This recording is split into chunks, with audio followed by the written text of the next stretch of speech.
All right, so Salesforce has replaced Exxon Mobil in the Dow. I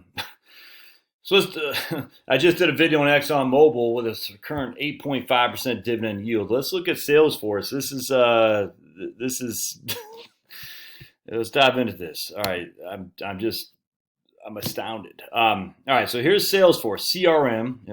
Was this customer relationship management tool or something? I can't remember what CRM stands for. But anyway, be it as it may, Salesforce.com, and I used Salesforce when I was at USA. It was okay. It was okay. It's a database tool. It's literally that's what it was. I mean, it was high speed relative to database tools.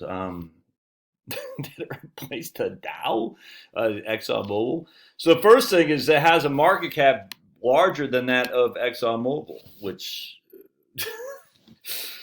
I don't get it, man. All right, so let's go. Salesforce has a market cap of almost 200 billion, and ExxonMobil I think was 173 billion. Let's just double check. You're too old, Josh. I get it. ExxonMobil has a market cap of 172 billion. So Salesforce has a market cap bigger than ExxonMobil or larger. Has no PE because it has no earnings. Earnings per share are nothing, not available. There is no earnings per share. Has no dividend.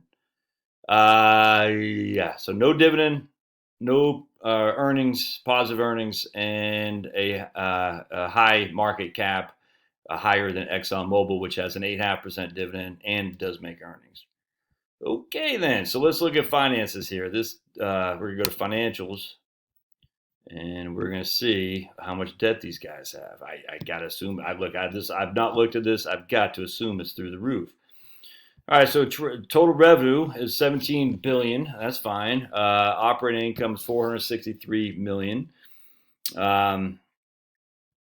Income before taxes, 580 million. Income from continuing operations. This is last year, by the way.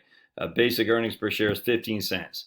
All right, so in 2018, they had 18-cent earning per share. 2019, a buck for, or 2000 was 18. Yeah, 2019 they had a buck 48. 2020 is 15 cents.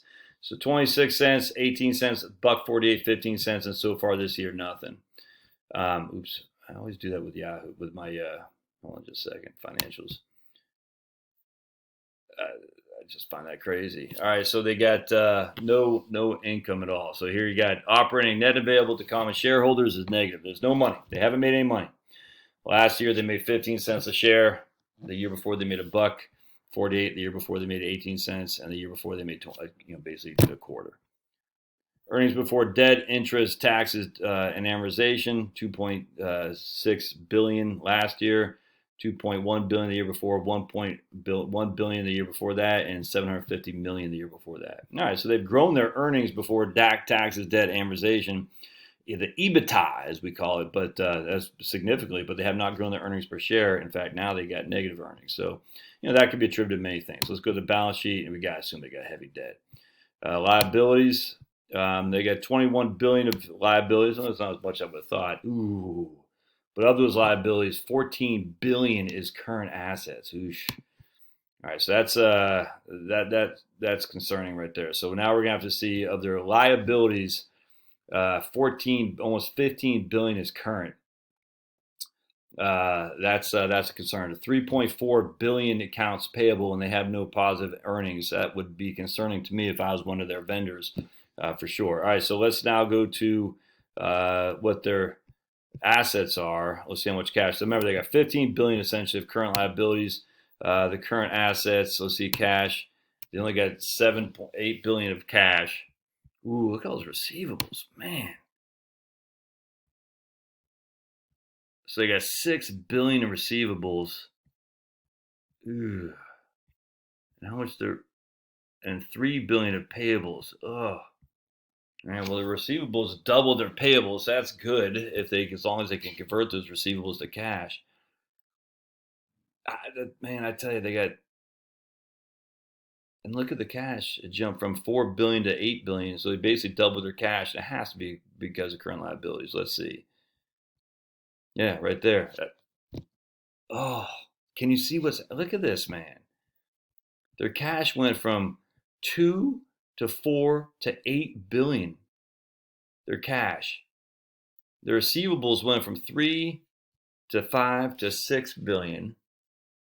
How many of those are long-term receivables? Like, are those 30, 60, 90? How are those past due? I don't know. It's a lot of receivables. Are they not clearing those? Let's see what their payables are. Oh, 115 million to 3.4 billion? That's just, was this trailing 12? 130. Oh, that's right now. Oh, I keep doing that. Sorry, guys.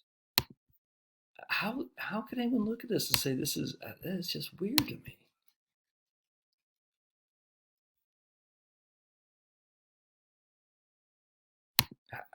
I don't understand. I don't get it, man.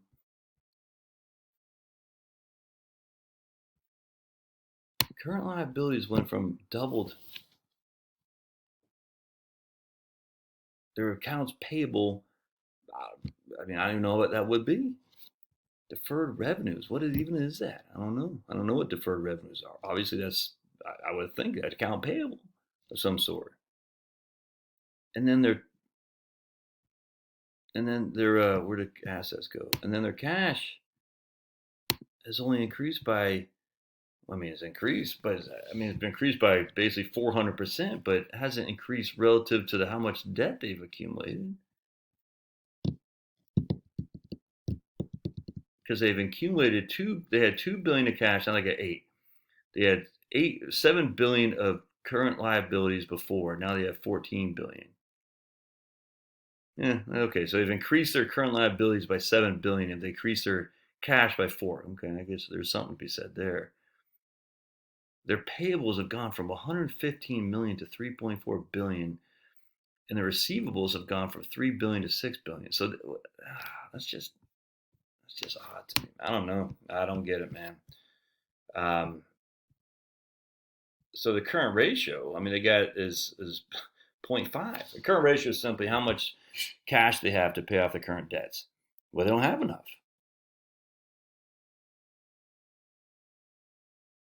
And then you factor in accounts payable, that's 17 billion. Oh wait, is accounts payable part of that? I don't think so. Yeah, liabilities. I can't make this go fast. Yeah, so the total liabilities, yeah, 21 billion. We still have a long-term debt I can see. Non-current liability. Maybe this is it. Let's see. Oh yeah, there's due. No, the long-term debt hasn't jumped up that much, so that's good. Has their long-term debt not jumped up that much because it's now short-term debt? The bonds have matured or are closer to maturing?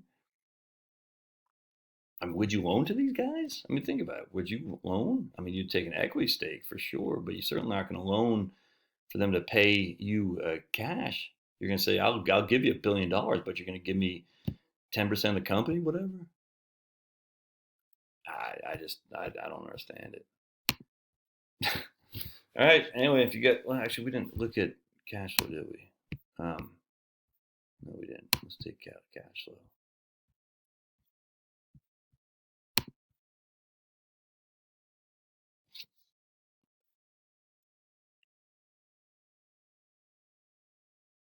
All right. So look at cash at beginning of period, 5 billion.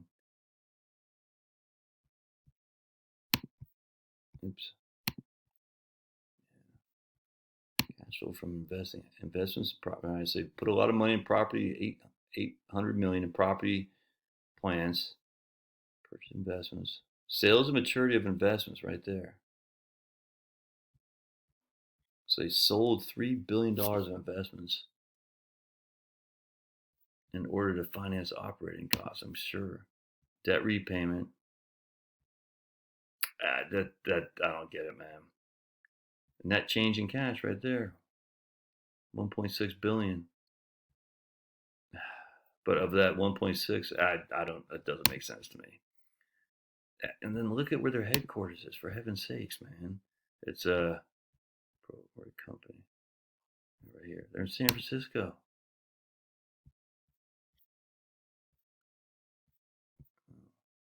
Okay, I guess it doesn't show me there.